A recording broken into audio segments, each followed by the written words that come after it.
Hi, I'm the Woodpecker this time. I will show you how I did this new Tack box.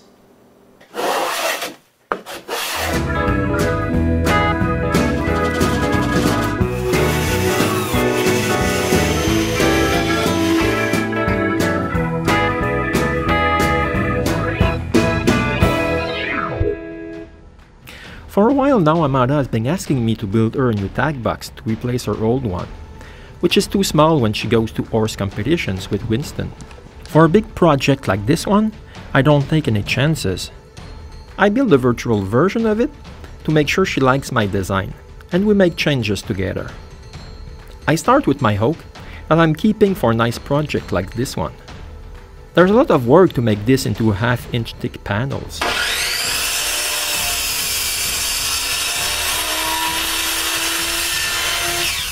I rough cut it to the length of the box. Since my chop saw doesn't go all the way through, I finish the cut with a Japanese back saw.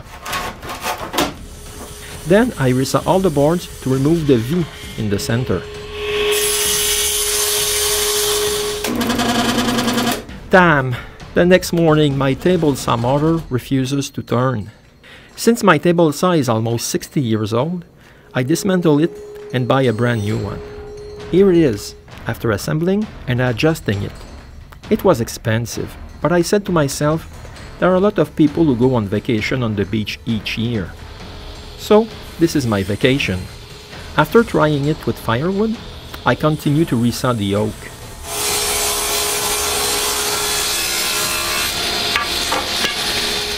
With my wife's help, it goes faster.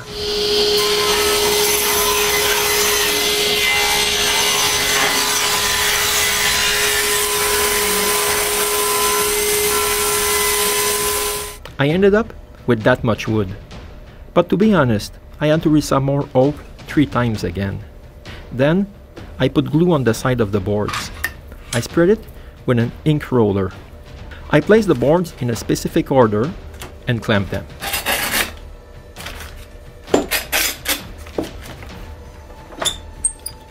While the panels are drying, I get my walnut cutting diagram. I mark the boards. Finally, I will be able to remove it from our basement living room. On the bandsaw, I cut the board in 3 to have 2 boards of 4 inches and a half and one of 5 inches. After, I remove the clamps from the panel and remove the glue squeeze out. Then I let the glue dry completely. This leaves me enough time to cut the walnut boards to ruffling. Then, I resaw each board in the center. I figured out that with a 6/4 board, after planning it, I would end up with a 1/2 inch board.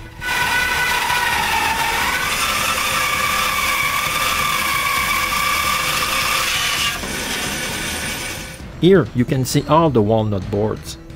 I just have to let them acclimate to my shop.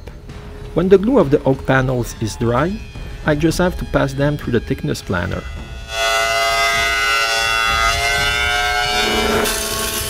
Then I make one side of each panel straight to finally glue them together to get a wider panel.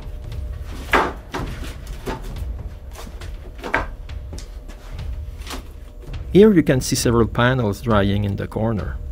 I remove the dried glue.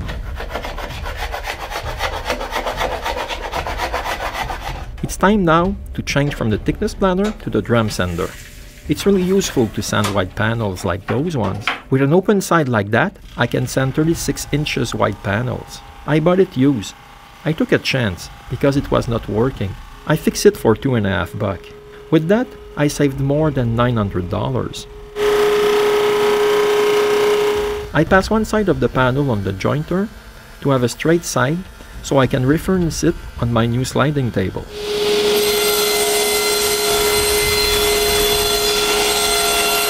I cut the 4 panels at their final dimensions.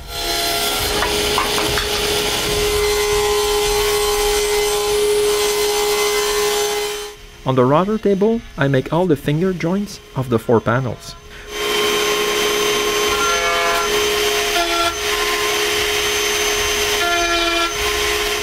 When I'm done, I write my name on the interior of one panel with my new 3D pantograph.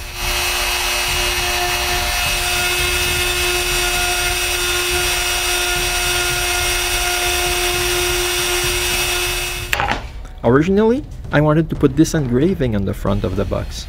To achieve this engraving, I glued the horse pattern on a piece of plywood, which I sculpted with my router. At the end, I have a pattern which I can follow with my 3D pantograph. Unfortunately for her, Amanda didn't want any engraving on her tag box. To finish my signature, to make it stand out, I pour brown paint on it. And like a child, I spread it all over with my finger. I sand the interior of the box with a 120 grit sandpaper. I finish with the brown mess that I did earlier.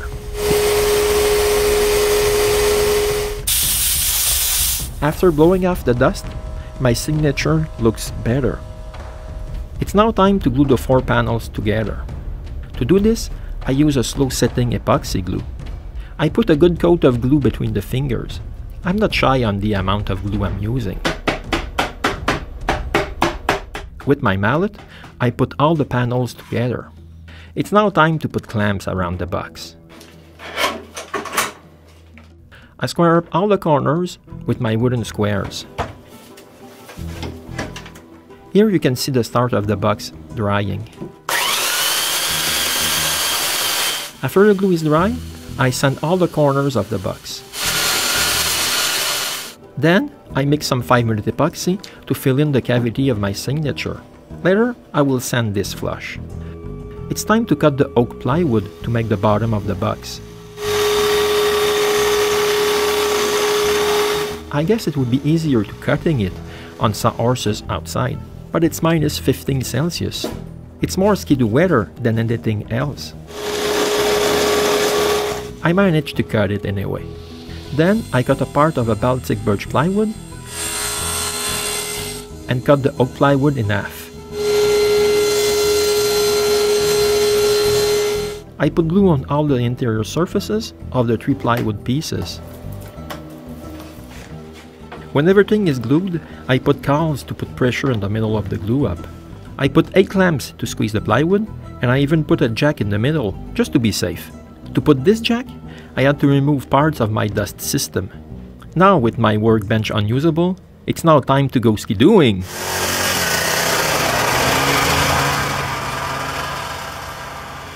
After several days, the walnut is acclimated to my shop.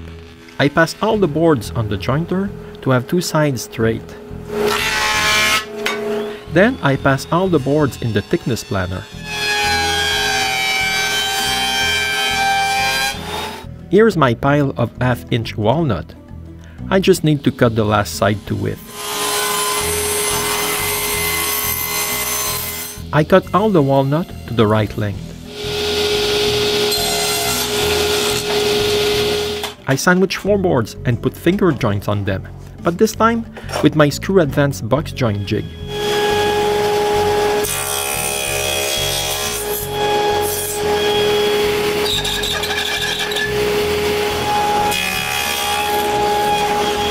I turn the sandwich around and I continue. I do this for the 8 boards.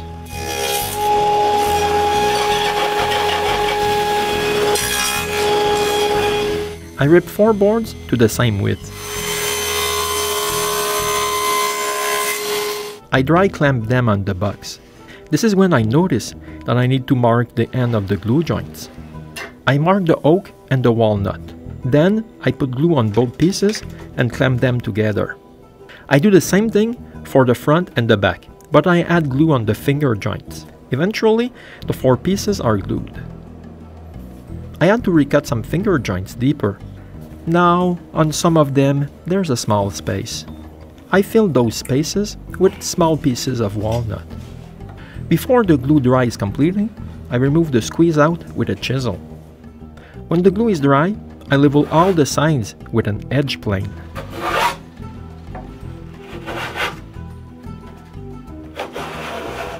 It's now time to repeat the same thing for the top trim of the box. Though, this time, there's just 1 inch of walnut which is glued to the oak. As you can see, I use all my father's wooden clamps collection.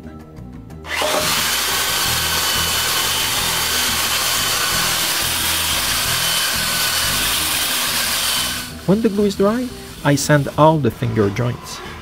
Then I end-plane the top of the box so all the sides are leveled.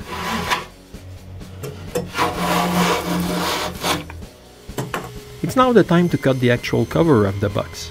I don't cut the wood all the way through because I don't want it to pinch on the table saw blade. I finish to cut it with an end saw. Then I end-plane all the end saw marks.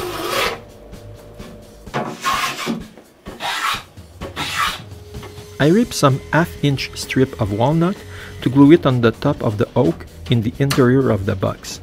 When all the pieces are cut to the exact size, I glue them. It took me 32 clamps to hold those small pieces in place. While this dries, I sand the oak top panel.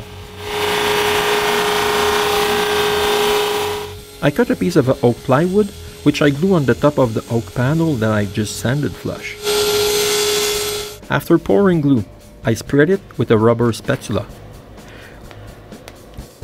When I'm finished putting glue on the two sides, I put them together and clamp them.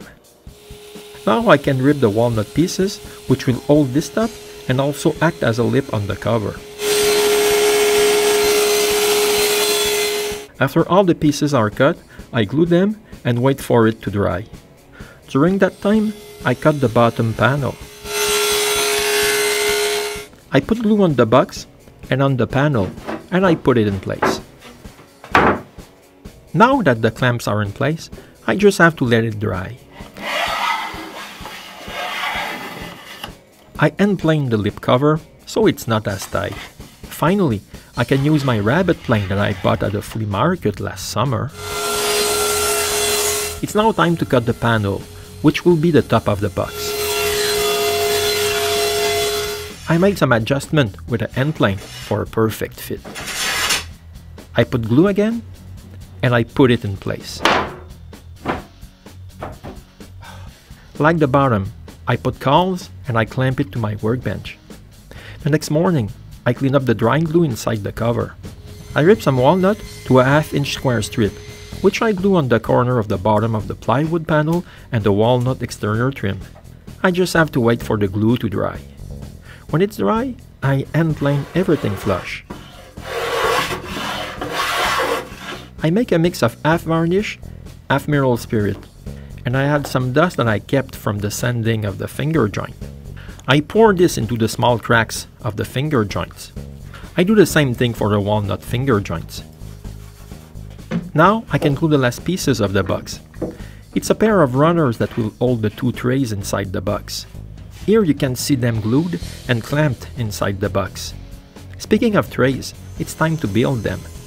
I rip some oak panels, the width that I need for the two trays.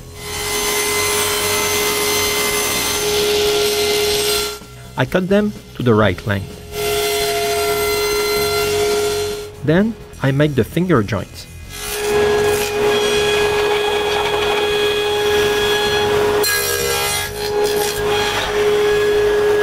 If, like me, you're impressed with those jigs, you can purchase the plans at woodgears.ca. When all the pieces are cut, I dry assemble them.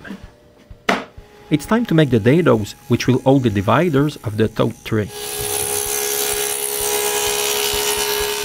I cut one side of the divider straight.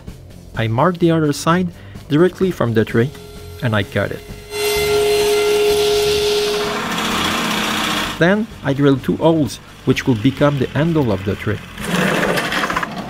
Just after that, I remove the waste with the scroll saw. Finally, I file the interior of the handle straight and I sand it. I install a slot cutter bit in the rotor and I cut a groove on the bottom of all the sides of the two trays. On half of the sides, I just make stop grooves.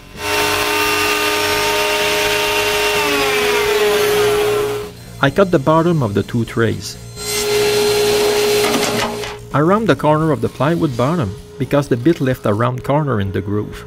I dry assemble the tote tray and I mark the excess of the divider sticking out of the box. At the mark, I draw a circle on the divider and I sand it.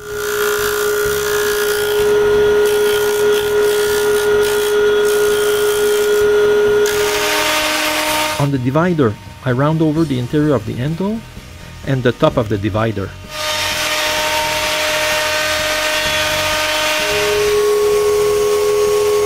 It's time now to sand the interior of the trays. When I'm done, I glue the fingers with epoxy again. You can see the two trays, glued and drying. Now the epoxy is dry. I sand all the sides of the two trays.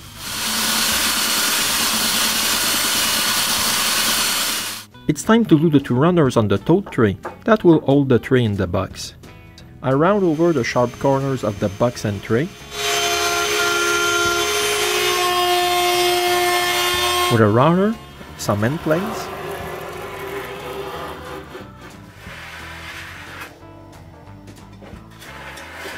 and sandpaper.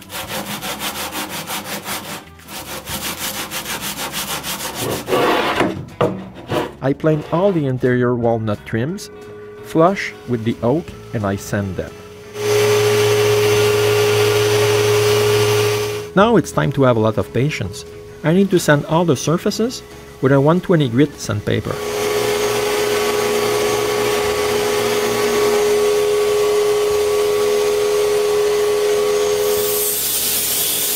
When all the surfaces are sanded, I blow compressed air everywhere to remove the dust, and I clean everywhere with mineral spirit.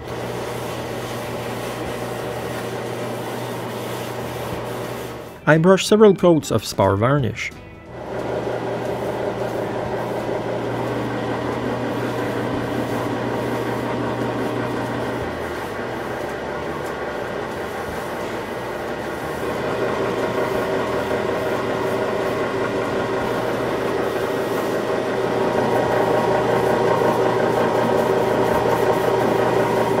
With a light sanding between the coats.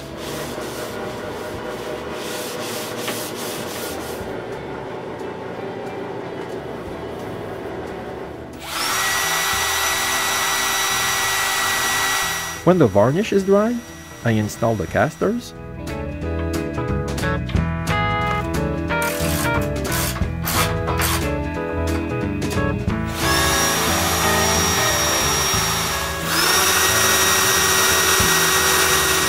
the hinges,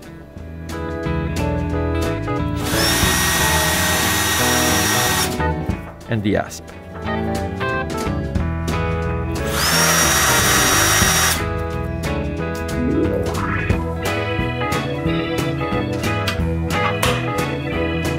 Here's Amanda's new tag box.